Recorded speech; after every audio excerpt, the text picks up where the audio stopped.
Hello students, तो आज हम यहाँ पे डिस्कस करेंगे क्वाड्रेटिक इक्वेशंस या क्वाड्रेटिक पॉलिनोमियल का एक इम्पॉर्टेंट कॉन्सेप्ट है क्लास 10th के स्टूडेंट्स के लिए, जो आपको ध्यान रखना है, जिस पे एग्जाम में रिपीटेडली क्वेश्चन पूछा जाता है। तो देखिए, सबसे पहले हम वो कॉन्सेप्ट देख लेते हैं क्या है। तो क्वेश्चन में लिखा हुआ होता है कि एक क्वाड्रेटिक इक्वेशन है या एक क्वाड्रेटिक पॉलिनोमियल है, और उसके बारे में वहाँ पे जीरोस की बात करी हुई होती है। क्वेश्चन में लिखा होता है कि उनके जीरोस या तो क्वेश्चन में लिखे हुए हैं अल्फा एंड बीटा। तो एक कॉमन लाइन है जो क्वेश्चन में यूज करी जाती है कि if alpha and beta are the zeros of quadratic polynomial. ऐसा जब भी क्वेश्चन में लिखा जाता है तब आपको उसके हमेशा सम ऑफ जीरोस और प्रोडक्ट ऑफ जीरोस को लिखना होता है। उसी के दो फॉर्मूले होते हैं। सम ऑफ जीरोस का फॉर्मूला होता है अल्फा प्लस बीटा, एडिशन मतलब सम, वो होता है माइनस बी अपॉन ए। इसी तरह से एक होता है प्रोडक्ट ऑफ जीरोस, उसका फॉर्मूला होता है सी अपॉन ए। अब ये ए और बी और सी क्या है यहाँ पे, तो ध्यान रखिए, क्वेश्चन में कभी भी ऐसे भी लिखा होता है A x square plus B x plus C, मतलब एक एक्स स्क्वायर में की इक्वेशन होगी। इक्वेशन का मतलब समथिंग इक्वल टू जीरो वहाँ पे लिखा होगा। और अगर पॉलिनोमियल लिखा होगा तो ऐसे पी एक्स लिखा होता है। तो इसमें घबराने की जरूरत नहीं, ये एक क्वाड्रेटिक पॉलिनोमियल है, ये एक इक्वेशन है। इक्वेशन में हमेशा इक्वल टू जीरो होता है, पॉलिनोमियल में यहाँ पे पी एक्स क्यू एक्स इस तरह से लिखा होगा। अब यहाँ पे एक्स स्क्वायर का जो आगे नंबर लिखा हुआ है वो उसका कोफिशिएंट है, उसको ए बोला जाता है। x के आगे जो नंबर होता है उसको b बोला जाता है, और जिसमें कोई भी x की टर्म नहीं होती उसको c बोला जाता है। तो ध्यान रखेंगे, ये जो वैल्यूज होती है a b c की, हम वहां से फाइंड करते हैं जो हमें क्वेश्चन में इक्वेशन क्वाड्रेटिक या क्वाड्रेटिक पॉलिनोमियल दिया हुआ होता है, उससे आप ये वैल्यूज इवेल्युएट करेंगे। फिर अगर आपको x का कोफिशिएंट पता है तो यहाँ पे वो वैल्यू पुट करेंगे। a है एक्स स्क्वायर का जो कोफिशिएंट है वो वैल्यू यहाँ पुट करेंगे, तो आपको अल्फा प्लस बीटा की वैल्यू मिलती है। इसी तरह से अल्फा बीटा प्रोडक्ट की वैल्यू मिलती है c, जिसमें x नहीं है वो न्यूमरेटर में आता है, डिनोमिनेटर में a जो एक्स स्क्वायर के आगे का कोफिशिएंट है वो वहाँ पे लिखा जाता है। ऐसे हम सम ऑफ जीरोस और प्रोडक्ट की वैल्यूज को कैलकुलेट करते हैं। वैल्यू पुट करते वक्त आप एक और चीज़ का ध्यान रखिएगा, साइन के साथ ही वैल्यू पुट करी जाती है। तो अब हम देखते हैं इससे रिलेटेड सीबीएसई में 2024 में देखिए क्वेश्चन इसमें लिखा है, simple question, the ratio of sum and product of roots of equation. तो ये एक इक्वेशन दी हुई है, एक्स स्क्वायर है, एक्स है, कांस्टेंट है, तो ये एक क्वाड्रेटिक इक्वेशन है। इसमें रेशियो पूछा है सम और प्रोडक्ट ऑफ जीरोस का। जीरोस को रूट्स भी लिखा जाता है, यानी कि जीरोस वर्ड भी यूज करते हैं, रूट्स वर्ड भी यूज करते हैं। तो फार्मूला यही है, सबसे पहले हम सम निकालते हैं। सम का फार्मूला होता है alpha plus beta minus B upon. अब b क्या होता है, जो x के आगे का नंबर है, x के साथ में क्या नंबर है, कोफिशिएंट -6। ध्यान रखिए, साइन के साथ पुट करेंगे। फार्मूले में ऑलरेडी एक नेगेटिव साइन है तो वो फ्रंट में आएगा।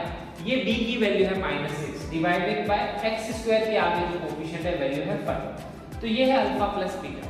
अब ये नेगेटिव साइन मल्टीप्लाई होकर प्लस हो जाएगा, तो ये वैल्यू आएगी 6/5, that is sum of zeros. फिर हम प्रोडक्ट ऑफ जीरोस निकालेंगे, तो आएगा अल्फा मल्टीप्लाई बीटा, वो वैल्यू होगी c/a। तो c आपका जो कांस्टेंट है जिसमें x नहीं है वो है 21 प्लस साइन के साथ, और x स्क्वायर के आगे जो नंबर है वो है a, उसको बोलते हैं हम c/a, दैट इज 5। तो ये आ जाएगा अल्फा बीटा। अब इसका रेशियो निकालना है तो आप इन दोनों को डिवाइड कर लीजिए, 6/5 डिवाइड बाय 21/5, वो आपका आंसर आ जाएगा 6/21। तो एक simple direct formula based application का ये क्वेश्चन है। इस कॉन्सेप्ट पे एक और क्वेश्चन हम यहाँ पे देखते हैं। कभी कभी क्वेश्चन ऐसे क्या आता है, आपसे सम और प्रोडक्ट नहीं पूछा जाता, सेम क्वेश्चन को डिफरेंट तरीके से ऐसे भी पूछ लेते हैं। जैसे यहाँ पे पूछा है अल्फा बीटा, अगर इसके जीरोस हैं तो आपको 1/अल्फा प्लस 1/बीटा की वैल्यू निकालनी। तो अब आप ये कैसे कैलकुलेट करेंगे, सबसे पहले आप क्या करेंगे, यहाँ पे इसका एलसीएम ले लेंगे, तो ये आएगा beta plus alpha upon alpha beta या alpha plus beta upon alpha beta.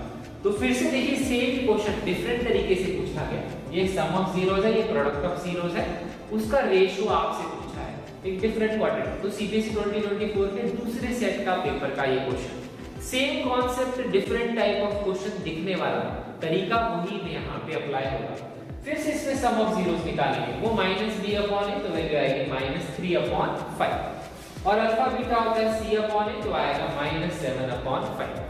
फिर आप यहाँ पे देखेंगे नेगेटिव साइन कैंसिल हो जाएगा, 5 कैंसिल हो जाएगा, तो ये वैल्यू आएगी 3/7। तो सिंपल क्वेश्चन है, सिंपल कॉन्सेप्ट है, अगर ध्यान रखेंगे फॉर्मूले तब डायरेक्टली सॉल्व कर सकते हैं। देखिए एक और क्वेश्चन देखते हैं सीबीएसई 2024 का। तो देखिए क्वेश्चन कॉन्सेप्ट कितनी बार रिपीट होता है। इसमें लिखा हुआ है if the sum of zeros of polynomial. अब ये पॉलीनोमियल दिया हुआ, पहले इक्वेशंस भी दी गई थी, तो पॉलिनोमियल में px भी लिखा होता है, कभी कभी पॉलिनोमियल डायरेक्ट भी लिखा होता है। इसके सम ऑफ जीरोस दिया हुआ है √2, तो आपको क्वेश्चन में इसकी वैल्यू दी हुई है √2, मतलब आपको अल्फा प्लस बीटा की वैल्यू दी हुई है √2, तो आपकी इक्वेशन ये है कि अल्फा प्लस बीटा √2। अब यहाँ पे इस क्वाड्रेटिक पॉलिनोमियल से आप अल्फा प्लस बीटा की वैल्यू निकालेंगे फॉर्मूले से, वो वैल्यू होगी -b/a, तो माइनस b की जगह क्या पुट करेंगे -a√2। ध्यान रखिए x के आगे जो भी नंबर है या कुछ भी लिखा हुआ a b c के, यहाँ पे ये पूरी चीज ही b होती है, तो ये आएगा b, a की वैल्यू है, तो यहाँ पे वैल्यू पुट करेंगे -a√2/2, ये वैल्यू हो जाएगी इक्वल टू √2 के बराबर। तो देखिए सिंपल सा क्वेश्चन, इसमें हमें k निकालना है। कभी कभी क्वेश्चन ऐसे भी आता है जिसमें एक कोफिशिएंट में कोई चीज मिसिंग होती है, उसको आप कैलकुलेट करते हैं, तो ये नेगेटिव साइन कैंसिल होके प्लस हो जाएगा, √2 यहाँ कैंसिल हो जाएगा, तो k/2 इक्वल टू 1 आएगा, तो k की वैल्यू आ जाएगी 2 के बराबर। Simple question, same concept, but इसमें डायरेक्ट क्वेश्चन नहीं पूछा है, इसमें कोई कांस्टेंट की वैल्यू पूछी है, जैसे k की वैल्यू निकालने की कंडीशन अप्लाई करके। एक और क्वेश्चन देखते हैं 2024 का, तो देखिए कितनी बार ये क्वेश्चन डिफरेंट सेट्स में इस तरह से पूछा जाता है। तो यहाँ पे लिखा हुआ है alpha beta zeros of the polynomial, उसमें लिखा हुआ है alpha plus beta equal to alpha beta. फिर से देखिए सम ऑफ जीरोस और प्रोडक्ट ऑफ जीरो, हमें k की वैल्यू निकालनी है, तो अल्फा प्लस बीटा की वैल्यू होती है -b/a, b की जगह लिखेंगे हम -30। लेकिन नोटिस करिए, अगर आप यहाँ पे -b/a लिखेंगे, यहाँ पे c/a लिखेंगे, वैल्यू पुट मत करिए पहले, क्योंकि a से तो a कैंसिल हो जाएगा, तो आप डायरेक्ट -b = c भी लिख सकते हैं। अब वैल्यू पुट करेंगे तो और इजी तरीके से सॉल्व होगा, तो -b की वैल्यू कितनी होगी -30, वो हो जाएगा +30। a की वैल्यू कितनी होगी, c की वैल्यू सॉरी c है 45, तो यहाँ से इक्वल कर देंगे 30 = 45 की k की वैल्यू आ जाएगी 30/45, जिसको आप कैलकुलेट कर सकते हैं। तो एक सिंपल सा कॉन्सेप्ट है, ये इंपॉर्टेंट फॉर्मूले हैं, ध्यान रखिए, इस पे डेफिनेटली सीबीएसई बोर्ड के एग्जाम में पेपर में क्वेश्चन आएगा ही आएगा।